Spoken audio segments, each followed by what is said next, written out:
Guys welcome back to Ujala vlogs. और आज एक ब्रांड न्यू व्लॉग के साथ मैं और लूका मैचिंग करके आए हैं। क्या करके आए हैं? मैचिंग कहाँ से यार दुपट्टे की हो रही है ना, हाँ। दुपट्टे की हो रही है। तो आज क्या दिन है? विश कौन करेगा? हैप्पी गुड फ्राइडे मेरी और लूका और हम सब की तरफ से आप सबको। ऊपर का कैमरा मेरा कर लूँ। लूका का कद बहुत लंबा है। कैमरा लूका तू पकड़ ले। नहीं जब तू मेरे साथ आता है बस लड़ी जाते रहने दे, तू ही बना। लूका नाराज होके जा रहा है यार। अच्छा लूका बोलो, किस वजह से बनाते हैं हम? किस वजह से मनाते हैं? गुड फ्राइडे क्यों मनाते हैं बता ना। क्योंकि यीशु मसीह ने हमारे लिए कुर्बानी दी थी, सलीब पर जान दी थी। वेरी गुड, ठीक है। और आज जो है लूका का कलमा भी है चर्च में, तो मैं वो भी रिकॉर्ड करके इसमें डालूंगी, ठीक है? थोड़ा सा करें, नहीं वहाँ सारा बोर हो जाएगी। नहीं बोर होती। अच्छा, जिन लोग इंटरेस्टेड होते हैं ना वो देखते हैं शौक से। उसके अलावा ईस्टर वाला वीक चल रहा है और मेरी जो लाइन देखें गाइस यार बस लूका ने देख लो सारे। रोज जो है वो तैयार हो रही है अभी, और ये जो है ये लूका ने डेकोरेट किया सारा, ठीक है? मम्मा हाय कर लो यार। हाय बाजरू जो है मम्मा को भी तैयार कर ये लिया जरा अभी। मैं मम्मा की लिपस्टिक लगा दूं। चल जाओ उधर से थोड़ी देर। करिए चले जाओ उधर थोड़े से देखें भाई।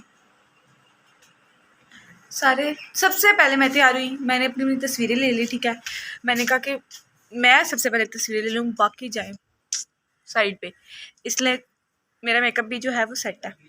और ये जो मेरे बाल कर्ली हैं मैंने खुद किए हैं, और मैं इसका तरीका आपको बताती हूँ। आपने तो क्या करना है, गीले बालों को ना पहले ना ब्लो ड्रायर से कर लेना है, ठीक है? ब्रश के साथ अच्छी तरह कॉम, ठीक है? जब आपने कर लिया ना, उसके बाद आपने बनाना है जूड़ा और उसके ऊपर मार देना ब्लो ड्रायर, और आपके बाल ऐसे हो जाएंगे। ये मेरा अपना पर्सनल तरीका है क्या बाल कटी करना। बता रही हूँ किस तरह की है मैंने बाल कटी। हाँ, उजालन किस्सा ये पहले नहाई है मेरे ख्याल में, उसके बाद बालों को करके जूड़ा बना दिया।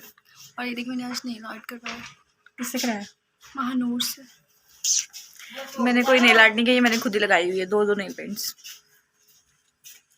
और मुझे लगता है आज का ब्लॉग बोरिंग नहीं होने वाला।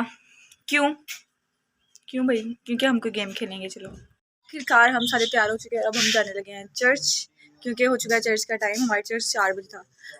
तो बजरूज वो देखे बाइबल लेके आ रही है अंदर से। Very good. आज बजरूज और लूका का कलमा है। चाहता तो अपने बेटे को उस तकलीफ से आज़ाद कर सकता था, 1 मिनट की बात थी, मगर वो उस बेटे से प्यार करता और साथ ही साथ हम लोगों से प्यार करता था, क्योंकि वो चाहता था कि हम सब लोग क्या किए जाएं, बचाए जाएं। इसलिए उसने अपने बेटे को वो तकलीफ बर्दाश्त करनी थी। जैसे माँ बाप कहते हैं चलो ठीक है इंजेक्शन लग रहा है, हम दूसरी तरफ देख लेते हैं और हमारे बेटे को इंजेक्शन लग जाए, इससे क्या होगा, वो ठीक हो जाएगा, सिर्फ थोड़ी देर की तकलीफ है। इसी तरह खुदा का जो मंसूबा आदम से लेकर खुदा ने बनाया था कि मैं अपने बेटे के वसीले से दुनिया को बचाऊंगा और अपने लोगों को बचाऊंगा, इसी तरह उसने क्या किया, एक पल के लिए सिर्फ और सिर्फ हमारे लिए अपने बेटे से अपनी निगाहें मोड़ ली। और मैं कहती हूँ कि वो छोड़ नहीं सकता, वो हमें भी नहीं छोड़ता। जब वो गुनाह में गिरते हैं, मैं कहती हूँ गुनाहगार तो सबसे ज़्यादा खुदा प्यार करता है। जो कहेगा ना कि मैं गुनाह करता हूँ शायद खुदा मुझसे प्यार नहीं करता, तो गुनाहगार को सबसे ज़्यादा प्यार करता है। क्यों? क्योंकि वो हमेशा उन्हें आवाज़ देता है। और उस वक्त एक और चीज़ भी हुई, ये एक मूवी में देखती थी यीशु मसीह के बारे में थी। उसमें ये हुआ कि उस वक्त जब ये कलमा बोला गया, उस वक्त उसकी शागिर्द, जब अंधेरा आया, तूफान सा आ गया, अंधेरी से छाती, तो लोग क्या किया, वहाँ से चले गए। सिर्फ उसकी माँ और उसका वो शागिर्द और कुछ लोग थे जो वहाँ पे मौजूद थे, जो सिपाही थे। तो उस वक्त क्या हुआ, वो बिल्कुल अकेला हो गया। खुदा यीशु मसीह को पता था कि मैंने मुर्दों में से जिंदा हो जाना है, मगर इंसान होने के नाते वो क्या करता है, ऊंची आवाज़ से क्या कहता है, क्या मेरे खुदा है, मेरे खुदा तूने मुझे क्यों छोड़ दिया। और एक बात मैं ये कहना चाहूँगी कि उस वक्त वो बेटे के रूप में नहीं था। जब खुदावंद इंसाफ करता है, कभी आप देखेंगे जज हो और जज बैठा इंसाफ कर रहा हो, उसका अपने बेटे ने कत्ल किया हो, तो क्या होगा, वो इंसाफ करेगा कि वो रहम करेगा, इंसाफ करेगा। इसी तरह जब मसीह यीशु हमारे लिए सलीब पर था, मसीह यीशु हमारे लिए सलीब पर चढ़ा था, तो उस वक्त खुदा जो था वो एक जज का रूप में था, एक जज के रूप में था, और मसीह यीशु जो था एक मुजरिम के रूप में था। और उस मुजरिम के रूप में खुदा ने क्या किया, उस चीज़ को होने दिया ताकि उसके बाकी बच्चे बचाए जाएँ। आज मैं सिर्फ आप सबसे एक बात कहना चाहूँगी कि खुदावंद हमारे लिए, खुदावंद यीशु मसीह उस तकलीफ से गुजरा। उसने अपने बाप से वो एक जुदाई का लम्हा भी बर्दाश्त किया, उसने अपनी रूह को भी खुदा के हाथ में सौंप दिया। और मैं कहती हूँ कि बहुत तकलीफ हुई होगी, और आज के दौर में अगर कोई कहे कि वो उसके लिए तकलीफ थोड़ी सी भी बर्दाश्त कर सकता है, तो सबसे बड़ा झूठ है, क्योंकि कोई किसी के लिए आज के दौर में कुछ नहीं करता।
दाऊद नबी ने भी अपने ज़बूर में ज़बूर 31 की 5 आयत में वो कहता है, मैं अपनी रूह तेरे हाथों में सौंपता हूँ, ऐ खुदावन सच्चाई के खुदा तूने मुझे फिदिया दिया है।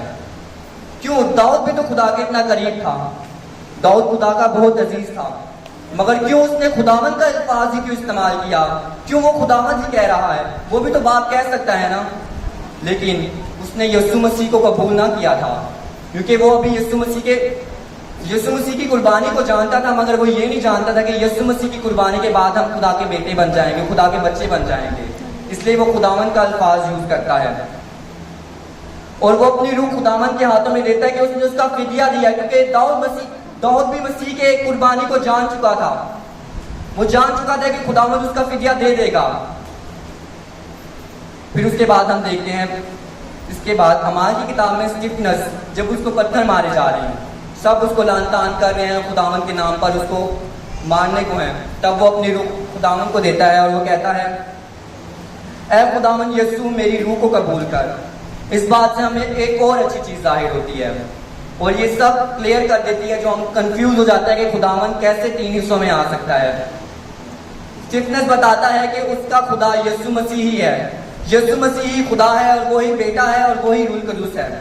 और वो अपनी रूह क्यों खुदावन, उसने जब सुना कि यीशु ने अपनी रूह अपने बाप को दी है, तो वो बाप कहकर भी तो पुकार सकता था, मगर उसने यीशु क्यों कहा? क्योंकि वो ये जाहिर करना चाहता है कि यीशु ही बाप है और यीशु ही बेटा है।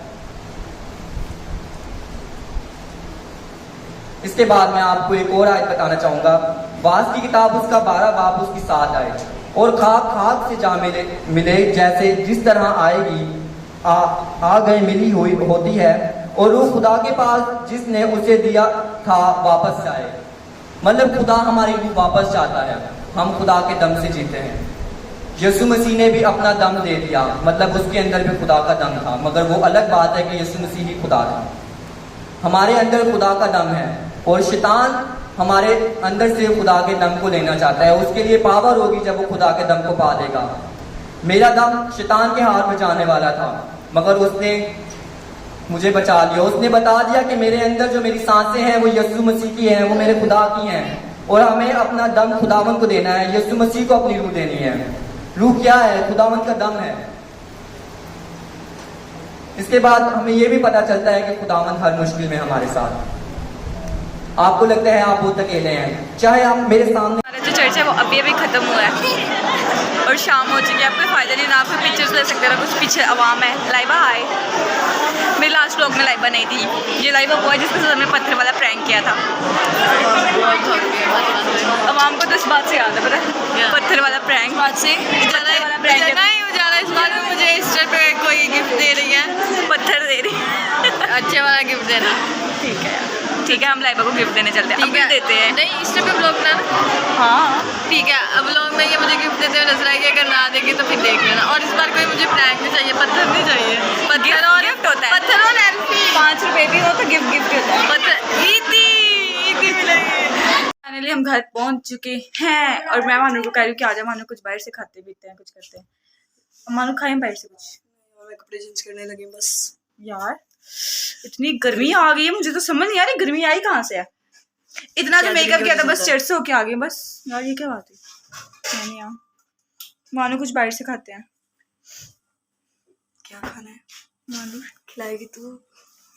अब हम घर बैठ के बोलोगे तो हमने खाया खाना शाना। मामा ने बहुत अच्छे चना वाले चावल बनाए थे जो कि हम सबके फेवरेट है, हेलो, सिवाय इस लड़की के। ठीक है, तो अब हमने महानूर जी को कुल्फी स्पॉन्सर करी, मेरी सबको कुल्फी खिलाने। महानूर क्या हुआ तुझे आज? इधर आई, तो कुल्फी खिलाने लगी सबको। महानूर जो है वो सबको कुल्फी खिलाने लगी है और हम जो है कुल्फी खाने जा रहे हैं। इस तरह हमारी वॉक भी हो जाएगी क्योंकि मैंने बहुत खा लिया यार, मेरा पेट फुल हो गया। तो अब हम सारे जाएंगे कुल्फी खाने। लाइट है, ओए यहाँ कोई है, रुको यहाँ कोई है। ज़ाना भी भौंकने लगी है। वाकई पीछे कोई है, चेक कर। ज़ाना मेरे पूरे ब्लॉग मेरे फैंस तो हैं, लूका के फैंस चेक करो। ये लूका के फैंस हैं और ये मेरी बहन है। ए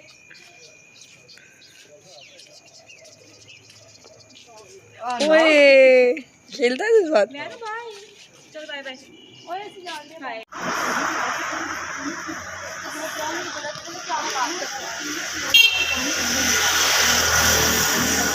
बजरूज जो है अपने घर के लिए परेशान हो रही है बहुत ज़्यादा। जहाँ की थोड़ी सी लाइट आती है वो मेरे मुंह पे आ जाती है। बजरूज को तो देखो, यहाँ पे लेना पड़ता है। जहाँ का जैसा माहौल होता है उसके मुताबिक ढलना पड़ता है आपको, ठीक है? ठीक है, ये भी देखो, मेरे कोई भी नज़र नहीं आ रहा, लेकिन मुझे बत्ती नज़र आ रही है। ये ले भाई, कुल्फी आ गई यार, इसको पकड़ना इस साइड से अच्छा। और अंकल ने बुके बना के दिया था लुका को। चलो वॉक करते करते जाते खाएंगे। मामा साइड को वापस ले गए। वॉक करते करते यार, वॉक करते करते लेके जा रहे हैं। मसा लाइट आई, मसा बाहर खड़े हैं, उन्होंने जाना तो नहीं यहाँ से। ओ भाई साहब, ऐसे हाथ करेगा ना ऊपर आएगा, ऐसे करके ना, ऐसे कर। हाय भूखे हैं, भाई जेब के रंग चाट रही है। बयाना तो चली गई, लेकिन प्लूटो और ये नाम जिसका नामकरण नहीं हुआ वो इधर ही है। खेलता है। इनको हमने पाला नहीं है, लेकिन लुका गलत बात है यार। हाय बाजूज बना दे यार। इसी वीडियो को लाइक कर दे, शेयर कर दे और चैनल को सब्सक्राइब करना आपने नहीं भूलना। और ये जो पीछे से लुका आवाज़ लगाना है इसको मैं थप्पड़ लगाती हूँ। बाकी मैं अपनी क्लींजिंग करके आ चुकी हूँ। जब आप मेकअप करें तो उसके बाद ज़रूरी है कि आप अपनी स्किन की जो है क्लींजिंग करें, ताकि जो आपका फेस है वो हमेशा ऐसे ही ग्लो करता रहे।